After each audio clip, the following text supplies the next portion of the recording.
o nosso Jesus, ele ia nos levar até a sala do banquete. Não sei se você já ouviu, mas quando nós falamos em bodas do Cordeiro, em casamento, tá? Para ficar uma compreensão mais fácil para nós, é nada mais, nada menos do que uma grande festa, pessoal. Tu entendeu que nós saímos de um tribunal de galardão? Nós saímos, né? Agora Jesus nos tirou desse tribunal de galardão, nos levou para a festa. Então você percebe que é muita festa no céu durante esses 7 anos. É muita festa.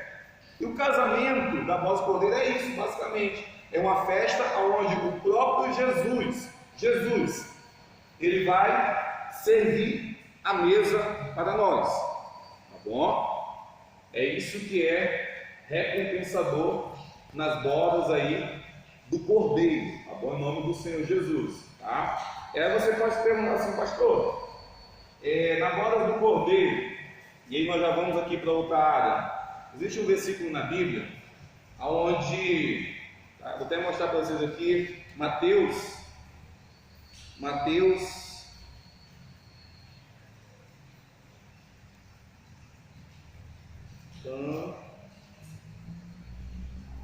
8:11, Mateus 8:11, olha só o que diz, Mateus 8:11, diz assim, iremos reconhecer, digo-vos, muitos que virão do Oriente e do Ocidente, e tomarão lugares à mesa com Abraão, Isaque e Jacó no reino dos céus.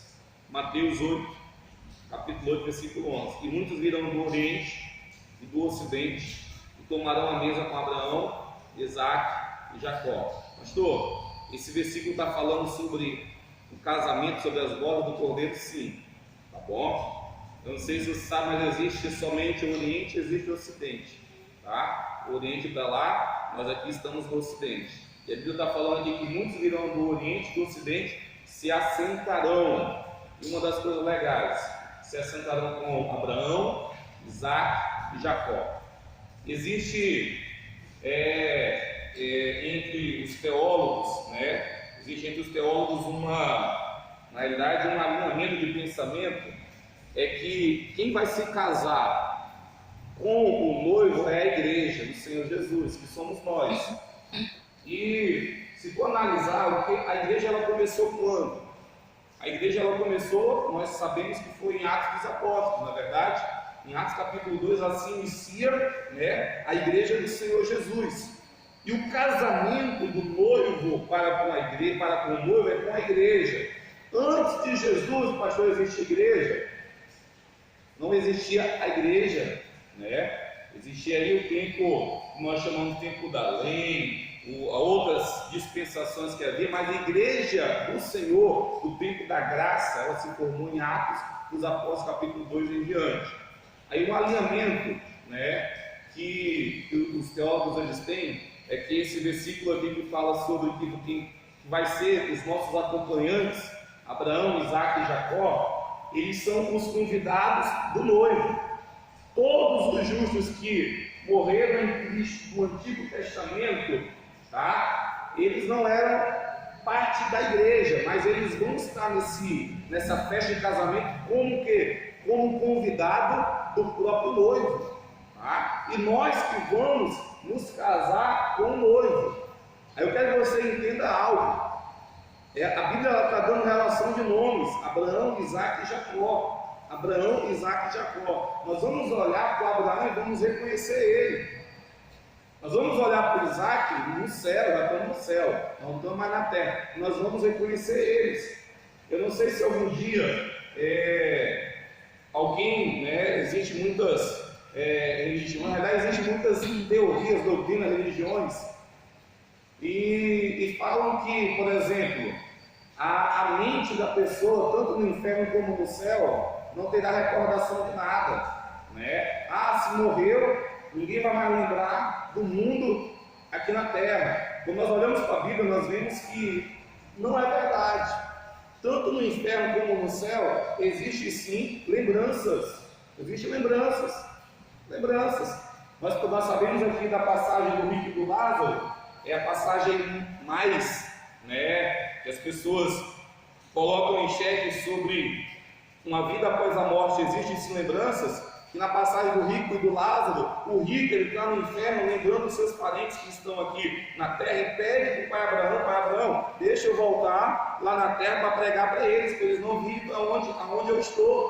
Opa, o rico ele lembrava. Aí você entende agora que na bodas do Cordeiro, nós vamos aqui lembrar e reconhecer Abraão, e por que não nós vamos reconhecer também uns aos outros.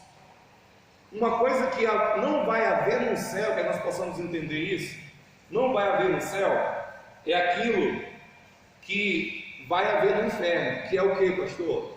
A dor e a condenação. Uma pessoa no inferno, ela vai ter lembranças de tudo que aconteceu, aqui na terra, e essa pessoa vai ter dor, vai ter arrependimento, vai ter, mas no céu não.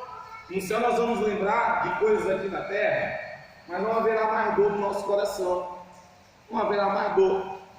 Mas eu quero que você entenda que na boda do Cordeiro eu posso olhar para o lado, eu posso estar sentado do lado do Diego, eu vou reconhecer ele, poxa, ele está aqui, agora eu vou sentar do lado da Valdirene e vou reconhecer ela, porque eu tenho a capacidade de reconhecer Abraão, Isaac e Jacó, então eu tenho a capacidade de reconhecer qualquer outra pessoa, tá bom? Então, eu quero que nós possamos entender isso. Vai haver esse casamento, tá? E é um casamento que está predito na Bíblia desde a fundação do mundo, tá bom? Olha só, João 17:24 diz assim: Pai, a minha vontade é que onde eu estou estejam também comigo os que me deste, para que vejam a minha glória que me conferistes, porque me amaste antes da fundação do mundo. Entenda, uma vontade do Senhor Jesus que ele tinha quando estava na terra em homem, vai se cumprir aqui no casamento, que é a boda do Cordeiro. Pai, aqueles que me descem, eu quero que estejam comigo aonde eu estou, tá? Então, glória a Deus. Nós vamos passar por uma festa de casamento, tá bom? Quero que você, vamos ler aqui, só para, eu falei anteriormente que esse tópico é bem rápido, porque é muito simples, tá? Mas olha só o texto todinho de Apocalipse 19, vamos ver o texto todo de Apocalipse 19, nós começamos aqui, vamos ver o texto todo dele.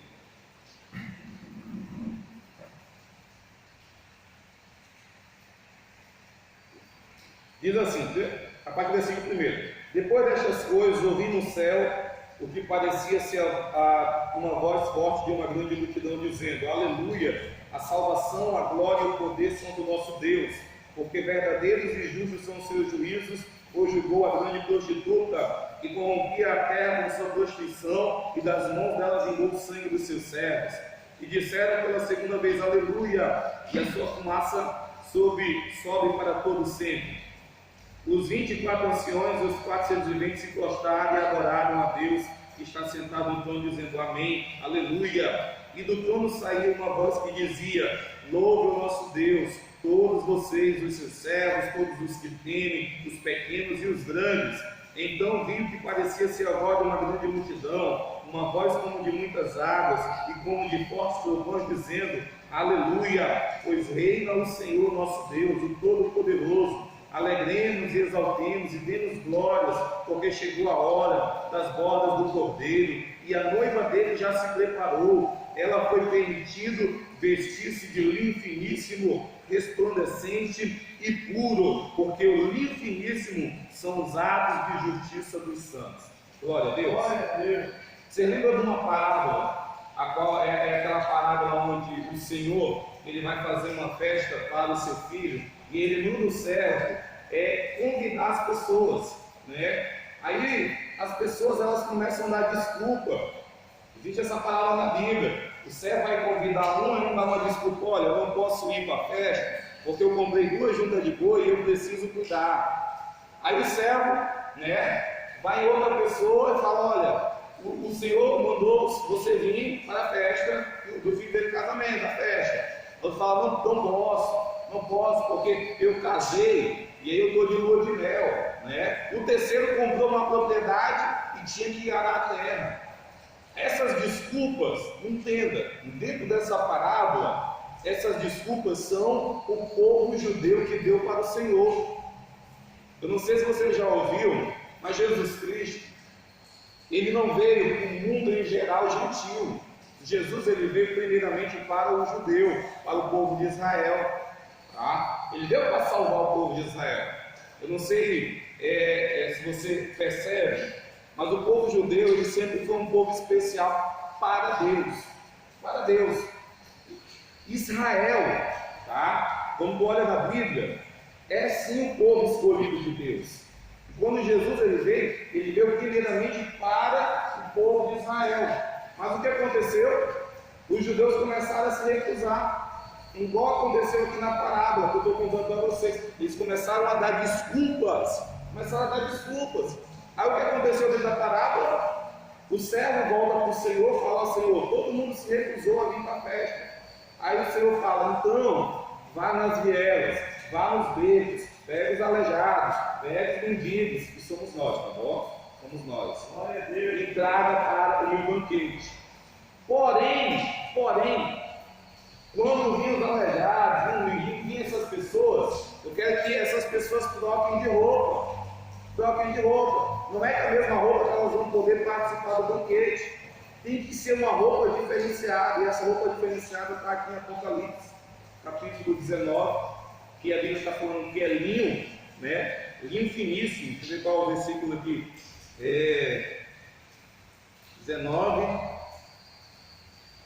Foi permitido vestir de linho finíssimo, resplandecente e puro, né? Glória a Deus. Então as nossas roupas, elas foram trocadas para nós participarmos aí desse grande banquete. É a mesma parábola que Jesus ele contou quando estava aqui na terra. Se você analisar, a mesma coisa, né? Existem muitas alinhamento de pensamento. Nós sabemos disso, que as vestes é a nossa forma de viver aqui na terra, né? Vestes brancas representam o quê? Santidade. Vestes sujas representam o quê? Pecado. Essas vestes aqui são linho fino, resplandecente, tá bom? Resplandecente. Então, o nosso Jesus ele trocou as nossas vestes. Aí eu falei, bem no começo para vocês, se vocês entenderam, não sei se eu falei rápido também, mas eu falei que nós vamos se casar, né, como noiva com o Senhor, mas depois nós nos tornaremos o seu exército, que é na segunda vinda do Senhor Jesus, quando todo olho o verá. Quando todo olho o verá vindo nas nuvens, depois que terminar a grande tribulação, olha só quem está vindo junto com Jesus. Nós. Glória a Deus. Então nós nos casamos, glória a Deus, a cerimônia é feita de casamento, do noivo para com a noiva, selamos o matrimônio, e logo depois que acaba essa festa, nós tornamos o seu exército, porque nós viemos agora com ele, tá bom? Nós viemos agora com ele na segunda vinda, mas na segunda vinda do Senhor Jesus nós vamos detalhar mais daqui para frente, tá? Depois aí. Glória a Deus, deu para entender o que está acontecendo no céu durante 7 anos? Um tribunal, que é o tribunal de Cristo, e está acontecendo a boda do Cordeiro, que é o casamento do noivo para com a noiva, tá bom? Alguém tem alguma pergunta dentro desse tópico aí? Se tiver, qual é a minha pergunta? Mas agora você pode se perguntar, pastor, 7 anos se passaram no céu, e agora vamos começar outra coisa. Estão se passando também aqui 7 anos aqui na terra, mas esses 7 anos que estão se passando na terra é um período que nós chamamos de a grande tribulação, tá? Nós falamos aqui um pouquinho quinta-feira passada sobre essa grande tribulação, que é a última semana. Se tu leu o livro de Daniel ele profetiza algo que o povo de Israel ia viver, que se chama as 70 semanas de Daniel, as 70 semanas, né? Que é um período, tá? Isso aqui é muito difícil às vezes de explicar, mas é um período que começou desde Moisés. Quando Moisés, depois vocês, lá em Deuteronômio, tem um monte chamado Monte Gerizim, onde Moisés, um certo dia no sermão dele falando para o povo, ele começa falando aquilo que nós pregamos, entre obedecer e desobedecer. Aí começa falando, se obedeceres a voz do seu teu Deus, aí começa a citar um monte de bênção que vai acontecer para Israel se obedecer a voz de Deus. Mas quando o Moisés ele cita também, se desobedeceres, vai acontecer um monte de males para com o povo de Israel, tá? Lá no Moisés, em Deuteronômio. E nós conhecemos a história do povo de Israel, ele não obedeceu. Quando nós olhamos a Bíblia, nós vemos mais desobediência do que obediência do povo de Israel. É o que mais nós vemos, né? No livro de Juízes, se for ver, o povo de Israel ele obedecia a Deus enquanto estava vendo um homem que era um juiz. Aí a Bíblia fala que quando o juiz morria, o povo voltava novamente a adorar ídolos, a ser idólatra. Então o povo de Israel, a sua trajetória sempre, a maioria das vezes, foi uma trajetória de desobediência. E por isso, juízo veio para o povo de Israel. E a tribulação e a grande tribulação, quero que você entenda, que é juízo de Deus para com Israel. Mas, porém, todo mundo vai ser englobado dentro aí da ira de Deus, tá bom? Eu quero que você entenda isso. Glória a Deus. A grande tribulação, a qual a realidade é que a terra já está vivendo um período das 70 semanas de Daniel, a tribulação de 7 anos é apenas a última semana da profecia de Daniel, é a última semana apenas. Nós já estamos vivendo as 70 semanas de Daniel. A grande tribulação é a última semana. Quero que você entenda que é para Israel, mas todo mundo vai sofrer juntamente com Israel a ira de Deus, todas as nações, tá bom? Todas as nações. Mas, para que se comece esse período que é a última semana de Daniel, que é a grande tribulação, eu não sei se vocês já ouviram falar, mas tem que se manifestar um homem, a Bíblia dá o nome desse homem que é o Anticristo. Esse homem tem que se manifestar, tá? Para se dar início à grande tribulação, que é a última semana de Daniel. Pastor, o Anticristo está na Bíblia, e como? Existem muitas passagens sobre o Anticristo, mas para nós sermos aqui bíblicos, 1 João, olha só, 1 João 2,22, vamos ver aqui, fala sobre o Anticristo também. Eu quero só começar a explicar aqui um negócio. Olha só, quem é o mentiroso? Senão aquele que nega que Jesus é o Cristo. Esse é o Anticristo, aquele que nega que o Pai e o Filho. Entenda, existe o Anticristo, a qual tem que se manifestar ele para se começar a se entender.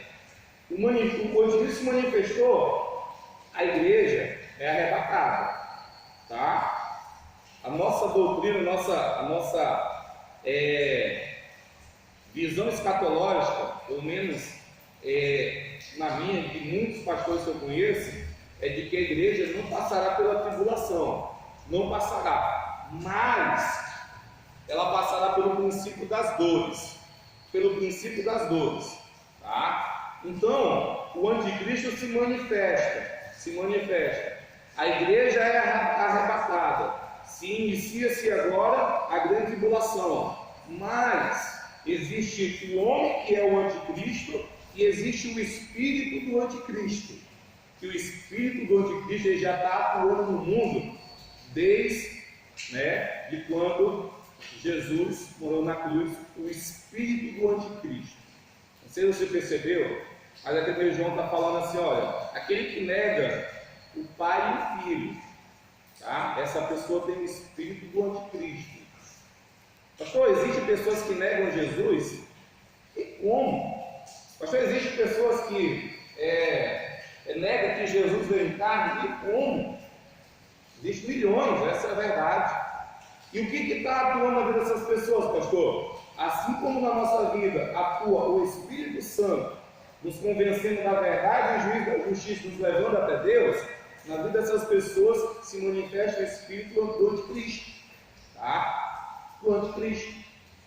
A Bíblia, ela fala sobre esse Espírito Anticristo que já está no mundo, tá bom? Mas o Anticristo pessoa vai surgir, tá bom? Olha só, 2 Tessalonicenses 2, versículo 3 e 4, diz assim: não deixe que ninguém engane de modo algum, Mas antes daquele dia virá a apostasia, e então será revelado o homem do pecado. Tá? O homem do pecado se refere ao anticristo pessoa, é ele, tá bom? 2 Tessalonicenses 2,3.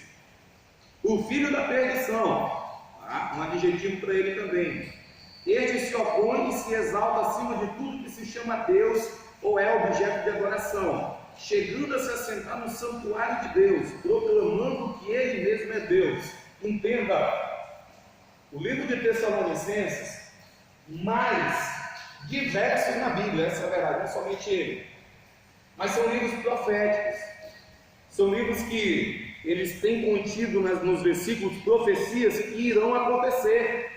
Algumas profecias já aconteceram, mas existem profecias no livro da Bíblia que ainda irão acontecer. Aí você vê aqui que o anticristo, ele se declarará a Deus, vai se assentar no trono do santuário em Israel, tá bom? Em Israel. Mas antes, eu quero que você entenda, o versículo 3, ele fala assim, mas naquele dia virá, antes disso acontecer, virá o quê? A apostasia. Alguém sabe o que é apostasia? Apostasia, alguém sabe o que é apostasia?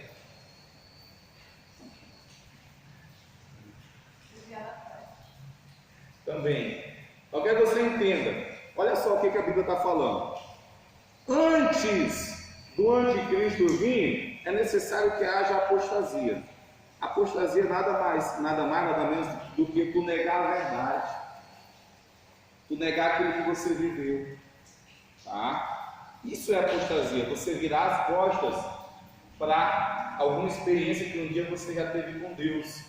Se nós formos colocar em linguagem simples, essa é a realidade. Todo aquele que desvia da fé, essa pessoa comete apostasia. Todo aquele que desvia da fé, essa pessoa está cometendo apostasia. Ela está se desviando da verdade que um dia ela conheceu. Aí a Bíblia está falando assim, é necessário que antes que venha o anticristo, a apostasia, ela esteja no mundo. Aí vamos agora pensarmos aqui. Só existe crente no mundo? Não. Existe uma pesquisa, né, por uma fundação americana que fala que a quantidade de crentes que existe no mundo é a mesma quantidade de desviados que existe também. Por exemplo, se existisse 100 mil crentes, existiria também 100 mil desviados aí pelo mundo rodando. E esses 100 mil desviados, pastor, o que eles fizeram? Se apostataram da fé, viraram-se contra a verdade, né? Existem alguns teólogos que classificam a apostasia em ameno, grave, né? Ameno, grave e aí muito grave. Por exemplo, o ameno é aquele que desvia da fé, mas ele desviou e não está nos quatro cantos do mundo blasfemando, falando da igreja, falando disso, daquilo, não, ele fica na dele.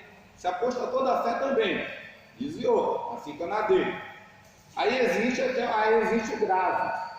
O grave é aquele que desviou da fé e sai falando para todo mundo que a experiência que ele teve com Jesus foi uma experiência mentirosa. Que a experiência que ele teve com o Espírito Santo foi uma experiência mentirosa. Esse aí já é apostasia grave.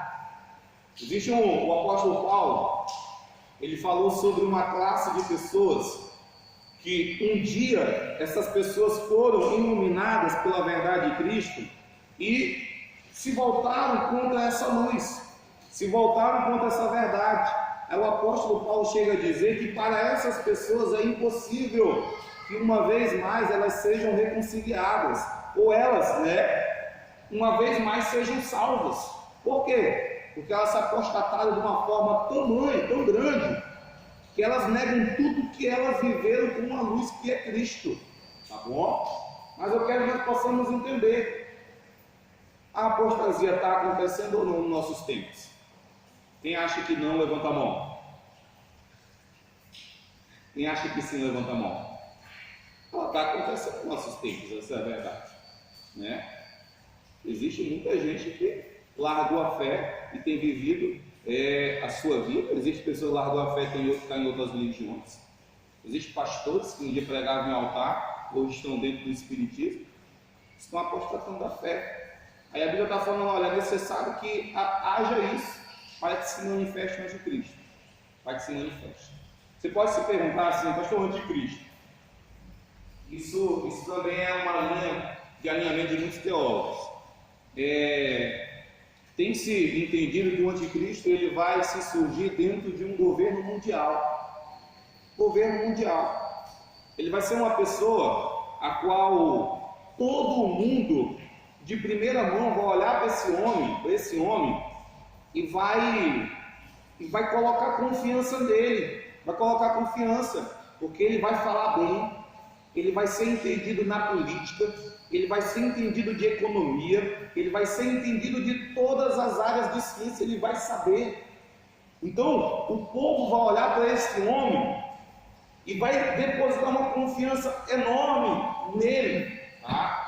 E eu não sei se você acompanha, mas se você for acompanhar jornais, entenda, o anticristo, tudo indica que ele vai ser um grande político, tudo indica, é um grande político que vai aí tomar um poder mundial. Pastor, como isso poderia acontecer? Como isso poderia acontecer? Nós estamos vivendo hoje, eu chamo de princípio das dores, que é o coronavírus. O coronavírus é fichinha comparado às dores de parto que um dia o mundo vai ter.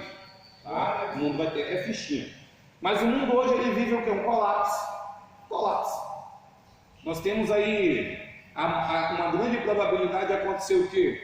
As economias do mundo, elas virem a caírem, né? O que mais os empresários aqui mesmo em Porto Velho se falam com medo de quê? As empresas fecharem. Então, o Brasil, o Bolsonaro, o maior medo dele é o quê? A economia cair. Mas não é só aqui que está acontecendo isso aí é em todo lugar. No mundo todo existe essa probabilidade de a economia dar uma despencada lá embaixo. E isso é apenas o coronavírus, está acontecendo um caos. Mas eu quero que você entenda que o fenômeno mais propício para o anticristo se manifestar, ele pode já agora, tá? Isso é linha teológica. Ele já pode estar vivo, já pode estar numa fase adulta, tá? E esse colapso que está acontecendo, ele já está caminhando para aquilo que um dia ele vai ser. Essa é a verdade. Um dia ele vai ser. Mas nós entendemos que vai existir um caos pior no mundo do que esse que nós estamos passando hoje. Vai existir um caos pior. Pastor, qual é esse caos pior?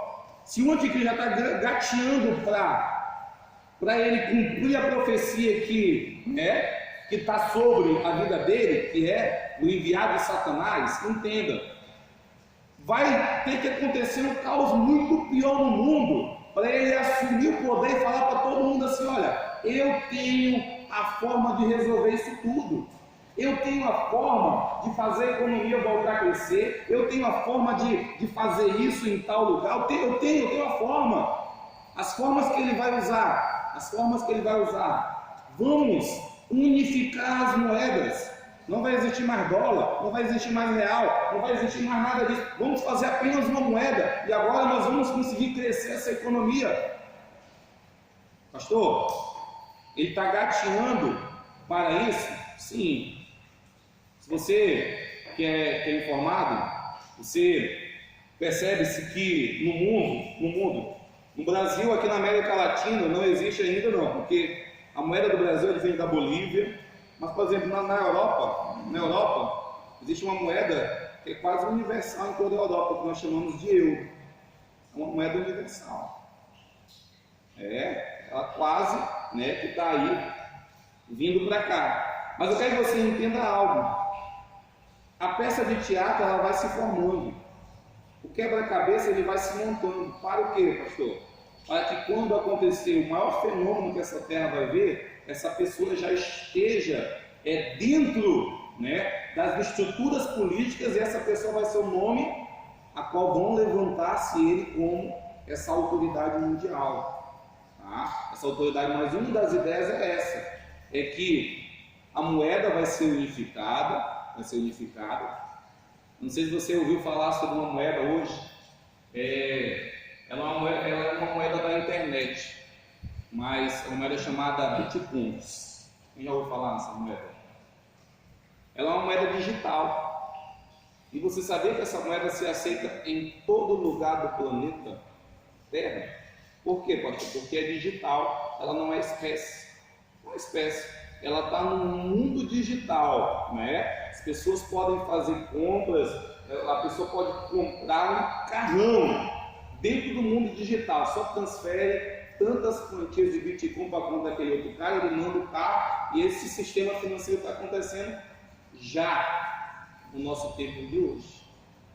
Né? Você poderia falar, pastor, mas isso é um acontecimento dos últimos tempos? Eu creio que sim. Que nós possamos entender que não vai ser, por exemplo, de uma hora para outra as coisas vão acontecer. Não, as coisas vão se encaixando. O diabo, ele é astuto e esperto. Então ele vai jogando as coisas para o mundo, porque quando chegar aquilo que é para se manifestar, todo mundo já se acostumou com aquilo que existe na terra. Existe um versículo na Bíblia, existe muita teoria a questão da marca da besta. Se você já ouviu, mas a Bíblia fala realmente sobre a marca da besta. E ela fala o quê? Que vai ser uma marca que vai ser colocada ou no pulso direito ou na testa, um desses dois lugares. Aí a Bíblia fala lá, e se resumir isso tudo, o número é o 666. Realmente a Bíblia fala sobre isso. Mas nós não entendemos que o diabo vai chegar agora e vai marcar todo mundo com um ferro quente 666.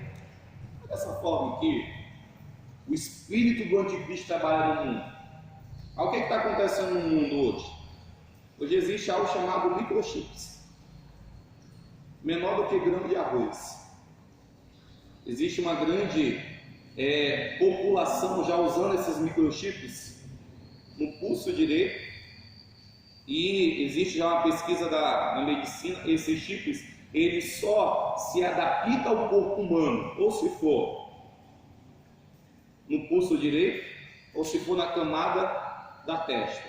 Em outro local, esse chip não consegue se adaptar ao corpo humano. O corpo humano quer expelir ele para fora. Mas já existe esse microchip em muitos países e também aqui no Brasil.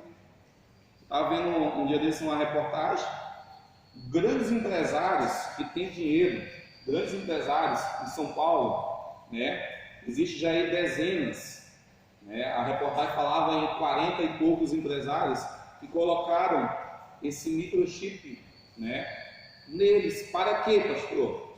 Primeiro, tem dinheiro, muito dinheiro esses empresários, então esse microchip, aonde esse empresário tiver, se localiza ele, com medo de sequestros, medo de assaltos, Então, o mundo já está correndo para esse fenômeno que um dia vai acontecer aí na Terra. Aí o livro de Apocalipse fala que a marca da besta nesse período, quando for apenas uma moeda, só poderá comprar aqueles que tiverem esse sinal. Já imaginou tu ir no supermercado e se você não tem aquele sinal a qual o anticristo determinou para toda a população mundial? Porque, quero que você entenda, o anticristo deu a solução. Eu não falei qual foi o caos, mas eu falo algumas coisas similares. O maior caos que vai acontecer no mundo não é o coronavírus, tá? Mas o maior caos que vai acontecer no mundo é o arrebatamento da igreja. Comece a pensar o caos que vai ser milhões de pessoas desaparecendo ao mesmo tempo. Glória a Deus. Consegue imaginar o caos?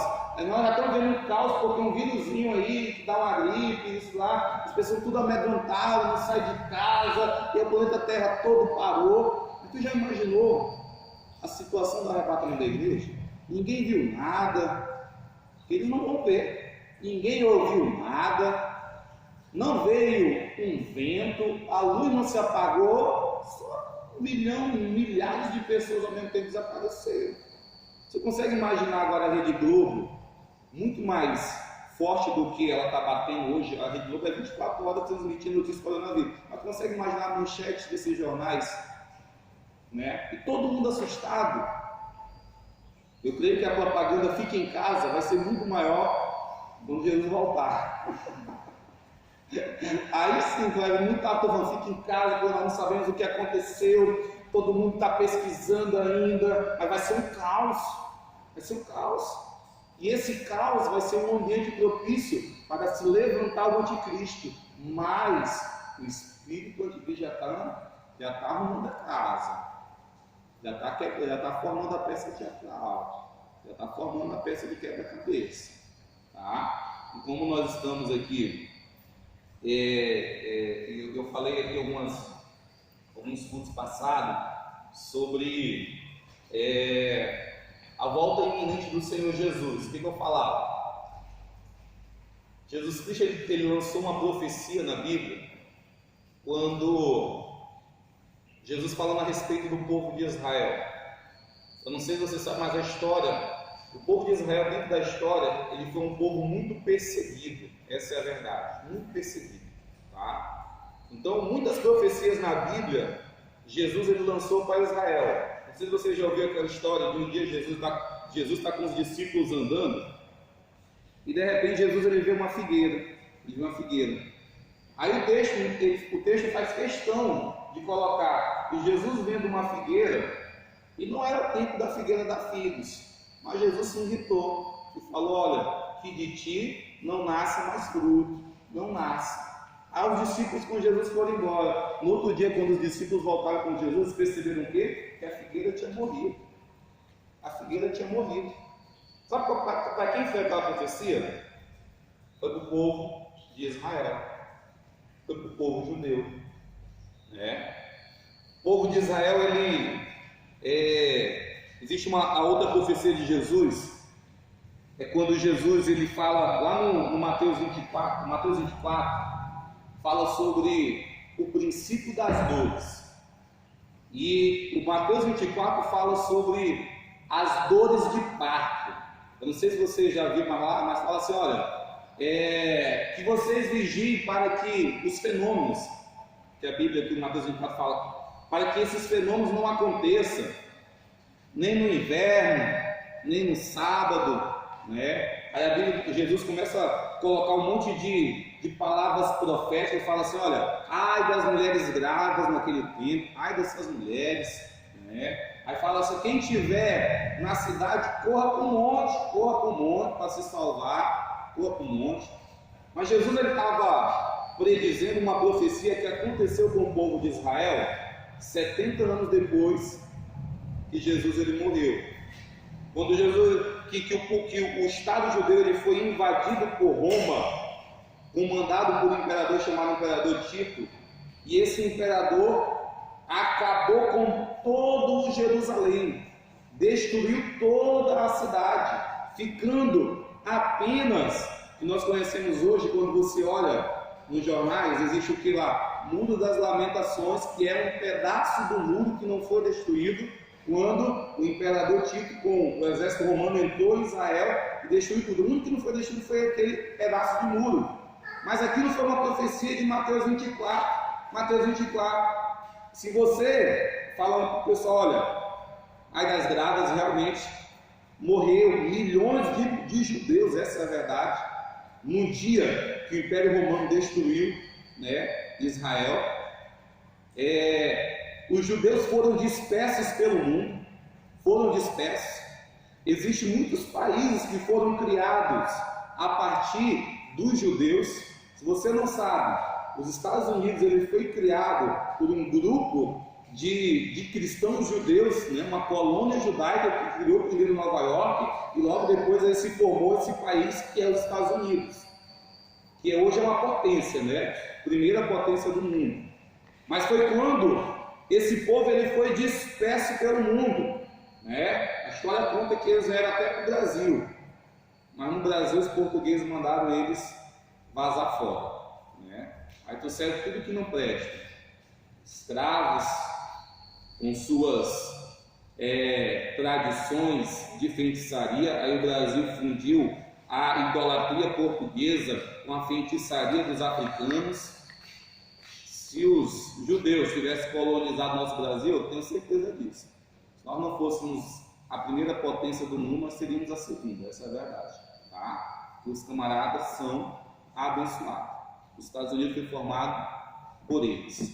Mas entenda, aí, dentro de uma profecia do Senhor Jesus, ele falou assim, existe, eu não sei qual é o livro da Bíblia, mas a profecia é dessa forma: não se passará uma geração, Jesus ele falando sobre que um dia o povo de Israel voltaria novamente para a sua terra, mas depois de muitos anos dispersos pelo mundo.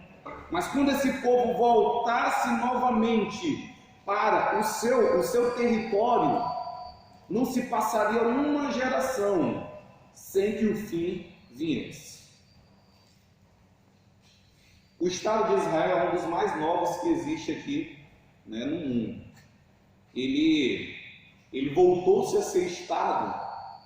A data certa é dia 14 de maio de 1948. Israel, né, a ONU, dentro de um monte de debate, analisa lá as questões, fala de Israel quer um pedaço de terra novamente da Palestina, porque a Palestina tinha tomado tudo ali.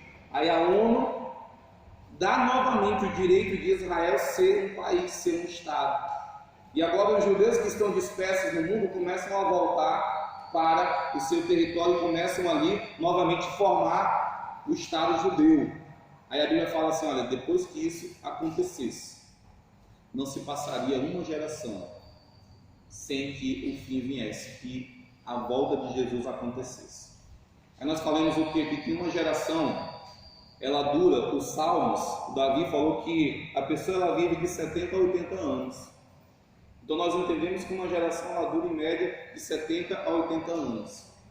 Se nós fôssemos fazer uma matemática, nós entenderíamos que de 1948 a 2018, o ano que meu filho nasceu, se fez 70 anos que o povo de Israel voltou a ser Estado. 70 anos. Mas quando nós falamos que não se passa uma geração, nós entendemos que geração é o quê? Uma geração se acaba quando a última pessoa de dentro da geração morre. Então, a última pessoa que nasceu em 2018, quando ela morrer, a geração de 1948 acabou, né? A Bíblia ela não nos dá o poder de falar o dia e a hora a qual Jesus vem, mas a Bíblia fala sobre as épocas e os tempos a qual Jesus ele vai vir. E se nós formos aí colocar isso ao pé da letra, nós entendemos que nós estamos vivendo já na geração a qual vai ver Jesus voltar. Nós já estamos vivendo. E eu falava aqui o quê? Possivelmente, na realidade, com toda certeza, não existirá o ano 4000, não existirá o ano 3000. Por quê? Porque a geração, ela vai se acabar. Vamos fazer matemática. Na Bíblia não fala para nós fazermos dia e hora, mas faz matemática. 2018 mais 70 a 80 anos seguidos aí. É um período. Jesus tem que voltar. Mas entenda, nossa doutrina crê o quê? Numa iminência. Jesus é claro que ele pode voltar daqui a 10 anos, daqui a 20 anos, mas também Jesus pode voltar daqui a um segundo, daqui a 10 minutos. Jesus pode voltar nessa madrugada. Por quê, pastor? Porque o quebra-cabeça já está montado, né? Então, a apostasia já está no mundo, né? A apostasia, o espírito do anticristo já está no mundo, tá? E está se montado tudo, tá bom? Olha só, alguns sinais aqui do fim dos tempos. Que hora é? 8 horas. Glória a Deus. Só vou ler alguns versículos aqui. Alguém tem alguma pergunta?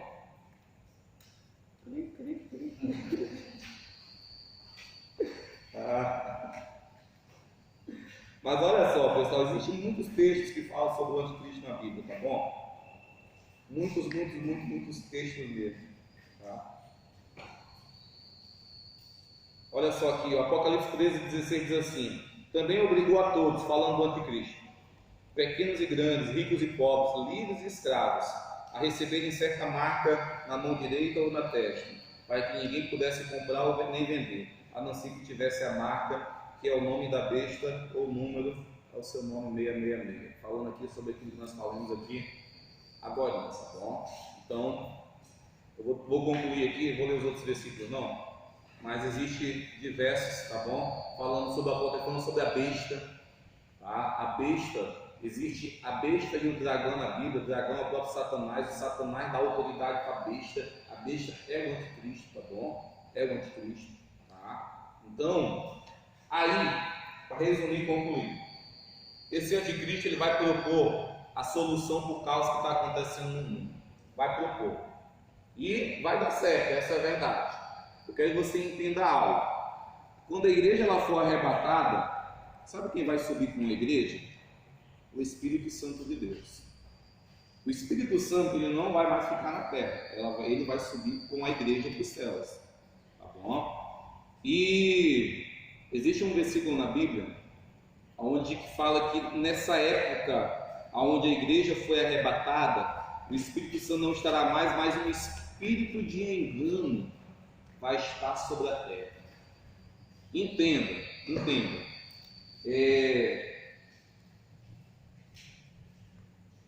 É possível, existe uma probabilidade muito grande, essa é a verdade, que todos que ficarem, tá? Eu falo dos gentios, todos que ficarem, serão enganados pelo anticristo. Você pode até ter sido frequentador da igreja, mas não subiu com Jesus, você vai ser enganado pelo anticristo, porque além do anticristo, né, ter esse poder de comunicação, tá? Ele também vai ter poderes espirituais.